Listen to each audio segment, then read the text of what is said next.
Gracie and I are standing at the most northern cottage at the coal mines on a nice crisp winter's day. Now, this cottage was convict built. It says on a little sign here that it was circular 1850. That's incorrect.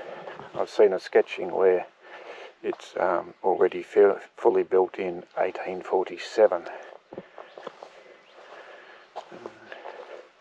On the back wall here we've got about 10 metres, and down the side there we've got 9, so it's only 3 bedrooms, this one. So a fireplace there, a fireplace here. Now, I'm about to put up a photo that was taken from approximately this angle, and you'll see there where the original window was, about where that brick is, and then just to the right of where Gracie is now, where that sandstone block is, there was a doorway. You can see the frame of the doorway going across the top there, so give you an idea of what it used to look like.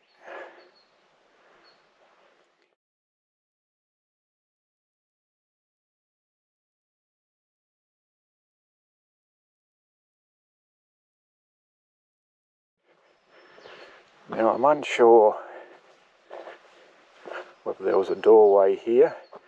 Looking at the sandstone there, it's hard to tell whether there was a window or a doorway. There's no clean edges. Most of these buildings had 2 doorways in it, at least 2 doorways, exit doorways, in case there were fire. So, slightly unusual shape. Most of the buildings are four-roomed. Is here, but this one here is only 3 for some reason. So that's the back wall there, and that's another wall here. And we walk around here, the edge of this wall comes down to about where I'm standing now, and then goes across here to this corner. Now, in the old sketching I saw a fireplace located about here on this end, on the southeast end, with a window located here. As you know, if you watched a few of my videos, I'm quite obsessed with fireplaces because it gives me a good idea of how the room's laid out, especially when there's not much of a foundation around them. So I can't see anything of a fireplace in this room, so it could well have been located there. Not all the sketchings are perfect. Some have a bit of an artist's interpretation sometimes, I notice, of what they put in or don't put in. Anyway, there's a dividing wall here, goes across here to a doorway here. Now, this fireplace here, it has had some restoration work done to it. It gives you a very good idea of what the fireplaces would look like, and the craftsmanship that went into some of these buildings. There's our chimney there.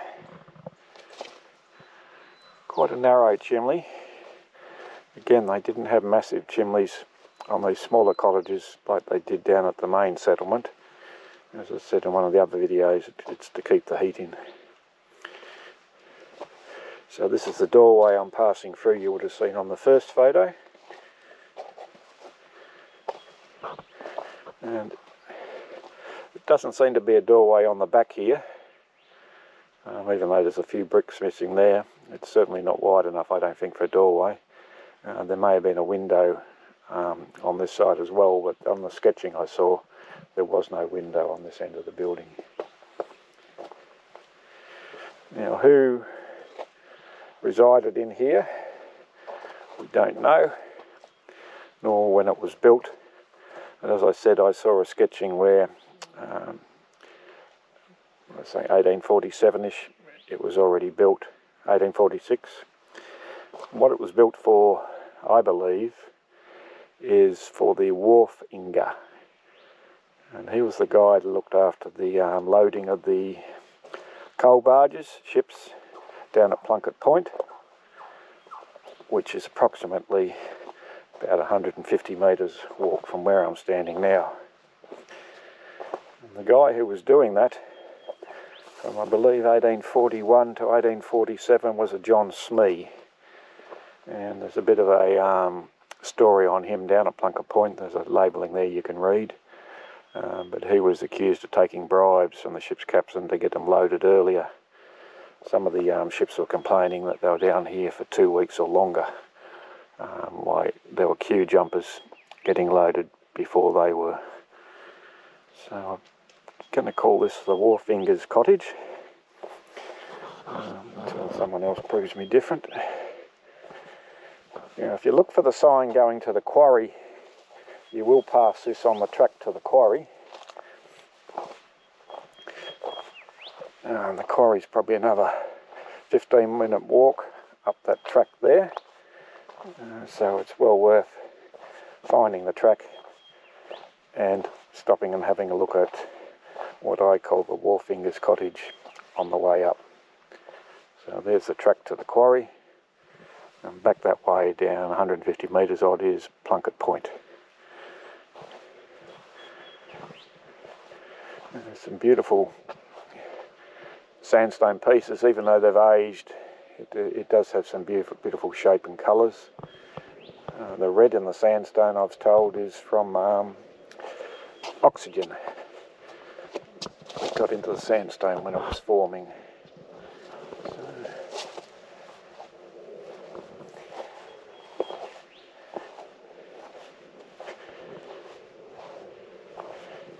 Anyway, there's the Wharfinger's Cottage at the coal mines.